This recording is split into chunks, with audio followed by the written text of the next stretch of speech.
Hello, guys. The first week of the Premier League is done and dusted. There was a lot of surprising results and a lot of exciting games during the weekend. I'm just here to give a review of all the games for the week one of the Premier League. The first game was the game between Liverpool and Bournemouth. I think for me, that is the game of the week. Game with 6 goals. It was a very, very interesting game. Liverpool was up 2-0. Then Bournemouth came scoring 2-2. it was very, very, very surprising, but Liverpool, the champion mentality, with the champion mentality, they came back. They got a goal through Chiesa, and later Salah had one to it, making it 4-2. It was a very, very interesting game. Kudos to both teams. Kudos to Bournemouth. Semenyo was racially abused in that particular game, and I was very, very sad seeing that. There's no room for racism in football, please.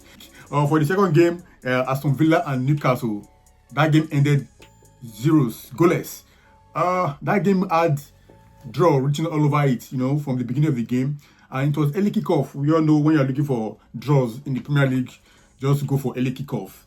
For me, it was a shame to the Newcastle side because Konza was recorded in the game, and it was a great advantage for Newcastle, but Newcastle could not use that advantage to their favor. The game ended 0-0. Newcastle was a bit better than Aston Villa. Aston Villa was a bit off. Newcastle, they really lacked Isaac in that game. Both teams need to do more transfer. For me, that's what I saw in that particular game. They need to add more players to the squad. Aston Villa especially, because they've not done any transfer this season. So it was a nice game, and I feel both sides have a very strong squad and they are going to compete. Furthermore, the next game was Tottenham against Burnley. I said Tottenham have a very nice squad. That's why I rated them to finish above Manchester United in this season. You see what they did. It was a very different game compared to what they've been playing under Ange. Thomas Frank came with a different pattern entirely. See, they won 3-0, and it was a very, very good game. Kudos was my man of the match for that particular game. Had 2 assists. As Richarlison had 2 goals, he's supposed to be my man of the match, but I am giving it to Kudos because it's the first game for the Tottenham side officially, the first Premier League game, and he had 2 assists. It was very lively throughout the game. It was very, very lively, and I think with Tottenham, his full potentials is going to come out. The third game was a bit surprising to me. Sunderland and West Ham.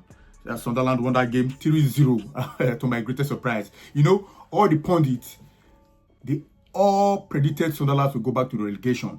They are predicting Sunderland to finish either 20th position or 19th position. But having this result on Sunday, I was like, Sunderland can stay up, because they've done a lot of transfer businesses. Sunderland have spent close to £100,000 in the market, and they are still buying more players. They have players that have well experienced, even in the Premiership. So if you want to stay up in the Premier League, you need at least 40 points, and they have 3 already. So count down to 37 matches, 37 points for Sunderland, and I feel they will be able to get it. Just make your home a fortress. Make the Stadium of Light a fortress, and you'll be able to get 40 points. West Ham was a bit disappointing. I'm tipping Potter to be the coach. The first coach should be sacked if he continue like this, because his next game is against Chelsea, and I don't know if he'll be able to do anything against Chelsea, because Chelsea do that match and they want to go for 3 points. So having played 2 games, you now have 1 point. It's going to be a big problem for Graham Potter. The next game was Brighton versus Fulham, and that game ended 1-1. It was a draw, and also there was a draw written over that game. These are 2 teams that have been in the Premier League. They know everything about the Premier League. They have come to stay. They have been here for so many years, and they have good coaches. Kudos to Fulham because they were playing away from home, and they were able to get a point in that particular game. Both teams played well. But what they need to do is I think they still have to do more transfer, especially Fulham. Fulham have not done well in the transfer window. They need to bring more players in. Yeah, but they did well, and it was a very, very nice game. Man City Wolf is the next game on my list. 4-0. Man City defeated Wolf 4-0. That was... It was like a professional boxer fighting an amateur boxer. You know, it was like Wolf hands was tied in the back and Manchester City was just running punches on them, you know. Wolf was very, very poor. I think they are going to swap the position with Sunderland in the relegation this season, because last season they escaped and they sold most of their players. Semedo left, and they also sold Cunha, who was their best player last season, to Manchester United, and they have not done good businesses. So I feel they are going to be battling with relegation this season. It was a nice game for Man City. Haaland grabbing goals, 2 goals. Tijani Ryder, what a good signing. He's always, I don't know, he's a very fantastic player, and I hope if he continues to play in this standard, he's going to take Man City to a very long place. Shecky also gets a goal. Congratulations to him on that. Nottingham Forest defeated Brentford 3-1, and also Brentford came out. Nottingham Forest did so well that day. Chris Wood, what a player, 33 years old, scoring goals for fun. You know, Brentford also is another club that have been tipped to go for relegation this season, because they sold almost most of the players. Nogard left. Wisa has refused to play. They sold Mbeumo to Manchester United. Frank Thomas, the coach, left also. So they are going to be struggling this season also.